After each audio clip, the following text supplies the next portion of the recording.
اس گھر کے سارے طور طریقے جانتی ہے، بہن سے شادی کو نہیں کرا دیتے۔ عقل کہتی ہے اگر شادی ہی کرنا ہے تو باہر کیوں رشتہ دیکھ رہے ہو، گھر کے اندر کیوں نہیں کر لیتے؟ مگر یہاں عقل کی نہیں چلے گی، یہاں چلے گی اللہ کی وحی کیا کہتی ہے، اللہ کی شریعت کیا کہتی ہے، اللہ کا قرآن کیا کہتا ہے۔ اور اللہ کا قرآن کہتا ہے کہ بہن اور بیٹی سے شادی نہیں۔ تو پتہ یہ چلا کہ جہاں 5 سینس کام کرنا بند کر دے وہاں عقل کام کرتی ہے، اور جہاں عقل کام کرنا بند کر دے وہاں اللہ کی وحی کام کرتی ہے، اللہ کی شریعت کام کرتی ہے۔ اور اللہ کی شریعت 2 چیزوں کا نام ہے، ایک کا نام قرآن ہے اور ایک کا نام سنت ہے۔ انہی دونوں چیزوں کا نام شریعت ہے، انہی دونوں چیزوں کا نام اسلام۔ اسی لیے اللہ کے نبی فرماتے ہیں انی قد ترکت فیکم شیئین، میں 2 چیزیں تمہارے بیچ میں چھوڑ کے جا رہا ہوں، لن تدلوا بعدہما، ان 2 چیزوں کو جب تک تم تھامے رہو گے کبھی گمراہ نہیں ہو سکتے۔ کتاب اللہ و سنت، ایک اللہ کی کتاب اور ایک میری سنت ہے۔ قرآن اور حدیث، انہی دونوں چیزوں کو جب تک پکڑے رہو گے، تھامے رہو گے، کبھی گمراہ نہیں ہو سکتے۔ تو قرآن میرے پیارے ساتھیو اللہ کی آخری اور یہ واحد کتاب ہے جس کی حفاظت کی گارنٹی اللہ تعالیٰ نے خود دی۔ تورات کی حفاظت کی گارنٹی ان کے علماء کو دی گئی، زبور کی حفاظت کی گارنٹی ان کے علماء کو دی گئی، انجیل کی حفاظت کی گارنٹی ان کے علماء کو دی گئی۔ مگر جب قرآن اللہ نے نازل کیا تو اعلان کر دیا اِنَّا نَحْنُ نَزَّلْنَا الذِّكْرَ وَإِنَّا لَهُ لَحَافِظُونَ۔ وہ لوگوں، اس قرآن کو ہم نے اتارا ہے اور اس قرآن کی حفاظت کرنے والے بھی ہم ہیں۔ قرآن کی حفاظت اللہ کرتے ہیں۔ دنیا کے اندر جتنے قرآن کے نسخے ہیں، سارے نسخے اگر جلا بھی دیے جائیں، ختم بھی کر دیے جائیں، نشٹ بھی کر دیے جائیں، 5 سال کا بچہ آئے گا اور کہے گا آؤ مجھ سے سن لو، الحمدللہ رب العالمین سے لے کر کے من الجنۃ والناس تک پورا قرآن پڑھ کے سنا دے گا کہ اللہ نے قرآن کی حفاظت کا سسٹم رکھا ہے، اللہ نے قرآن کی سرکشا کا سسٹم۔ اور یہ بھی یاد رکھو میرے بھائیو، قرآن شفا بھی ہے۔ ہم نے یہ سمجھا قرآن ہمارے بخار اور زکام کی دوا ہے، بچے کو نظر لگ گئی قرآن پڑھ کے دم کر دیا، کوئی بیمار ہو گیا قرآن پڑھ کے دم کر دیا۔ ہم نے قرآن کو جسم کی بیماریوں کے لیے شفا بنا کے رکھا ہے۔ یقیناً قرآن فزیکل بیماریوں کے لیے بھی شفا ہے، مگر اس سے بڑھ کر کے قرآن روح کی بیماری کے لیے شفا ہے، قرآن اسپریچول بیماری کے لیے شفا ہے۔ روح کے اندر جو برائیاں ہیں، روح کے اندر جو بیماریاں ہیں، جیسے آپ کے روح کے اندر ایک بیماری ہوتی ہے جس کو لالچ کی بیماری کہتے ہیں، ایک بیماری ہوتی ہے جس کو حسد کی بیماری کہتے ہیں، ایک بیماری ہوتی ہے مال کی محبت، ایک بیماری ہوتی ہے دنیا کی محبت۔ قرآن ان تمام بیماریوں سے آپ کے دل کو شفا دیتا ہے۔ اللہ قرآن میں کہتا ہے یا ایھا الناس قد جاءتکم موعظۃ من ربکم وشفاء لما فی الصدور۔ او لوگو، یہ قرآن تو بہت بڑی نصیحت ہے اور قرآن تمہارے دل کی بیماریوں کے لیے شفا ہے۔ برکت والی کتاب ہے۔ دنیا کی کوئی اور کتاب پڑھو گے آپ کو ثواب نہیں ملے گا، قرآن پڑھو گے ثواب ملے گا۔ کتنا ثواب ملے گا؟ اللہ کے نبی فرماتے ہیں من قرأ حرفا من کتاب اللہ، جو قرآن کا ایک حرف پڑھے گا فلہ حسنۃ، تو اس کو ایک نیکی ملے گی، والحسنۃ بعشر امثالها، اور ایک نیکی کا ثواب اللہ تعالیٰ کے یہاں 10 نیکی کے برابر ہے۔ تو ایک حرف پڑھنے پر آپ کو 10 نیکی ملے گی۔ اللہ کے نبی فرماتے ہیں جب تم الف لام میم پڑھو گے تو تم کو ایک نہیں 30 نیکی ملے گی، کیونکہ الف الگ ایک حرف ہے، لام الگ ایک حرف ہے، میم الگ ایک حرف ہے۔ سوال پیدا ہوا ہے اللہ، میں شیرسا بادی ہوں، میں بنگلہ بھاشی ہوں، میں قرآن جب پڑھتا ہوں تو میری زبان نہیں چلتی ہے، میں قرآن اٹک اٹک کر کے پڑھتا ہوں، میں قرآن کو فلوئنٹلی نہیں پڑھ پاتا ہوں، میں رفتار کے ساتھ قرآن نہیں پڑھ پاتا ہوں۔ اے اللہ، میری زبان لڑکھڑاتی ہے قرآن پڑھنے کے ٹائم، تو کیا مجھے قرآن پڑھنے کا ثواب ملے گا کہ نہیں ملے گا؟ اللہ کے نبی فرماتے ہیں والذی یقرأ القرآن وہو یتاتو، جو اٹک اٹک کے قرآن پڑھ رہا ہے اس کی زبان سے صحیح طریقے سے ادا نہیں ہو رہا ہے، اس کی لینگویج الگ ہے، اس کی بھاشا الگ ہے، وہ قرآن کو اٹک اٹک کر کے پڑھ رہا ہے، اس کو ڈبل ثواب ملے گا، دوہرا ثواب ملے گا۔ اللہ کی قدرت اور اللہ کے خزانے میں کوئی کمی نہیں ہے۔ آپ دوسری بھاشا جانتے ہیں اور یہ بھی کوئی بہانہ نہیں ہے۔ آپ کو معلوم ہوگا حرم کے ایک امام گزرے ہیں، انتقال ہو گیا ان کا نام قاری ایوب تھا۔ قاری ایوب کہاں کے رہنے والے تھے؟ برما کے رہنے والے تھے، میانمار کے رہنے والے، برما کے رہنے والے تھے۔ قاری ایوب حرم کے امام بنے تھے، مکے کے امام بنے تھے، اللہ کو پیارے ہو گئے۔ جاؤ ذرا یوٹیوب پر سرچ کر لینا، قاری ایوب کی تلاوت اتنی بہترین ہوتی تھی، اتنی پیاری ہوتی تھی کہ جب وہ تلاوت کرتے تھے تو روح پر ایک عجیب سا وجد طاری ہو جاتا تھا اور بڑا اچھا لگتا تھا۔ وہ برما کے رہنے والے تھے، ان کی بھاشا عربی نہیں تھی، مگر انہوں نے محنت کیا، قرآن کے حافظ بنے، قرآن کے قاری بنے، حرم کے امام بن گئے، مکے کے امام۔ اس لیے آپ کی بھاشا اگر الگ ہے تو یہ اس بات کی علامت نہیں ہے کہ آپ قرآن کو۔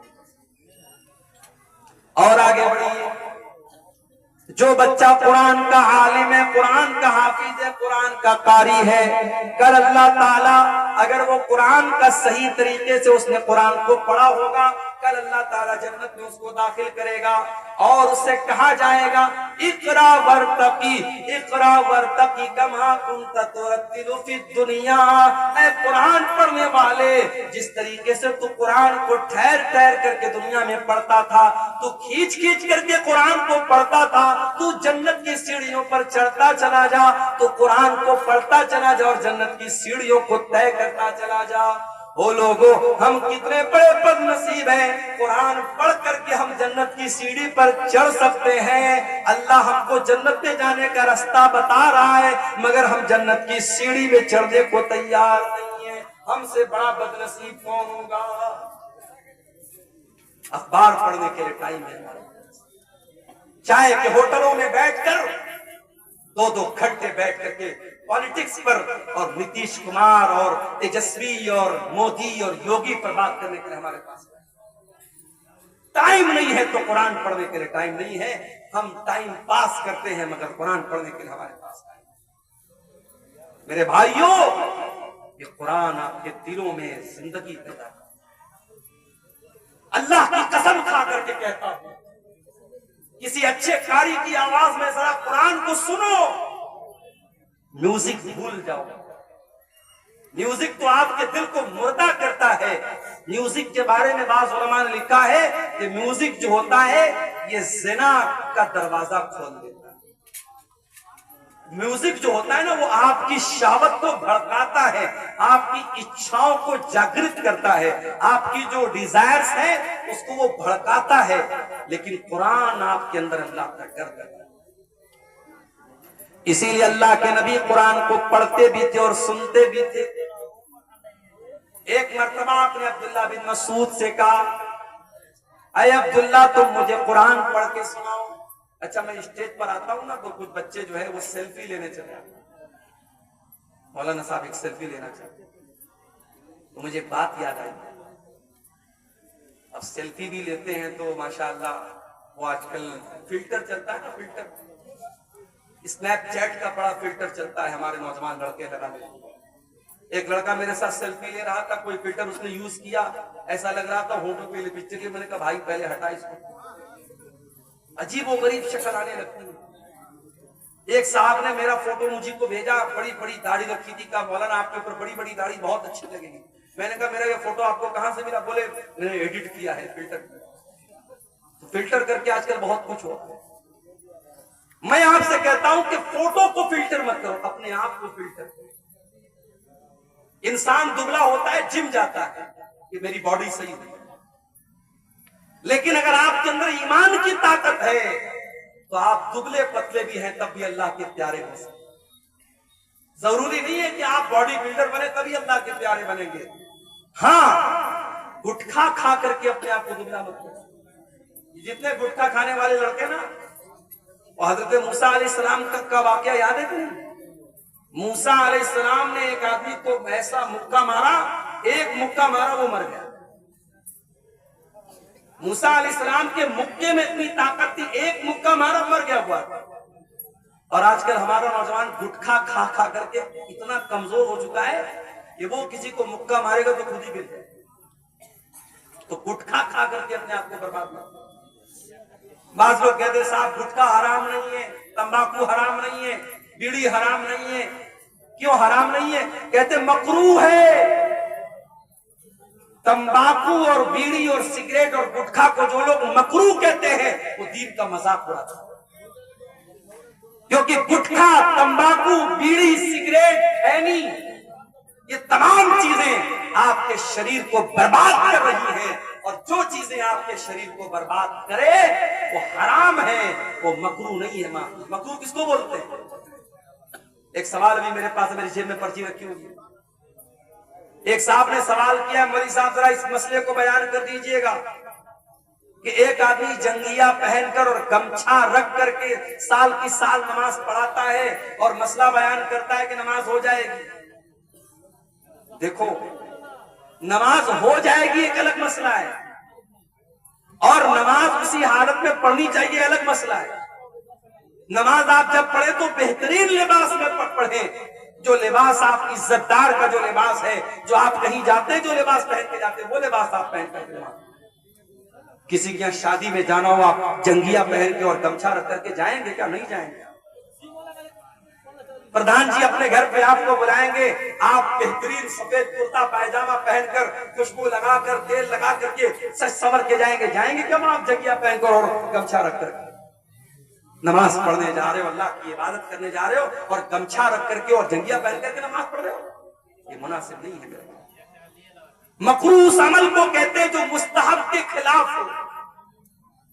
مثال کے طور پر مسجد میں آپ جاتے ہیں، مستحب یہ ہے کہ پہلے داہنا پیر اندر ڈالیں اور پھر بایاں پیر اندر ڈالیں، اور مکروہ یہ ہے کہ آپ پہلے بایاں ڈالیں اور بعد میں، یہ مکروہ ہے۔ جو چیز حرام ہے، سگریٹ، بیڑی، تمباکو، یہ سب چیزیں حرام ہے، یہ مکروہ نہیں ہے۔ عبداللہ بن مسعود رضی اللہ تعالیٰ عنہ بہت دبلے پتلے تھے۔ ایک بار وہ پیڑ پہ چڑھ کر کے مسواک توڑ رہے تھے، اتنے دبلے پتلے تھے کہ ان کی پتلی پتلی ٹانگیں ہوا میں لہرا رہی تھی، اور صحابہ کرام دیکھ کر کے ہنس رہے تھے کہ دیکھو عبداللہ کی ٹانگیں کتنی پتلی پتلی ہیں۔ اللہ کے نبی نے پوچھا کیوں ہنس رہے ہو؟ کہا اے اللہ کے نبی ذرا دیکھیے عبداللہ کی ٹانگیں کتنی پتلی ہیں۔ آپ نے فرمایا کہ تم عبداللہ کی ٹانگوں کو پتلا سمجھ کر کے مذاق اڑا رہے ہو۔ لہما اسقلان علی المیزان من احد، اللہ کی قسم عبداللہ کی یہ پتلی پتلی ٹانگ قیامت کے دن ترازو کے اوپر احد پہاڑ سے زیادہ وزندار ہوں گی۔ اللہ کے آپ کا کیریکٹر تولا جائے گا، آپ کا ایمان تولا جائے گا، آپ کا عمل تولا جائے گا۔ اگر آپ فزیکلی کمزور بھی ہیں میرے بھائیوں، اللہ کے عبداللہ بن مسعود بہت دبلے پتلے تھے مگر آواز بہت اچھی تھی، قرآن پڑھتے تھے، اتنا بہترین قرآن پڑھتے تھے۔ اللہ کے نبی فرماتے ہیں جس کو قرآن بالکل تازہ تازہ سننا ہو، بالکل فریش فریش سننا ہو، وہ عبداللہ بن مسعود سے قرآن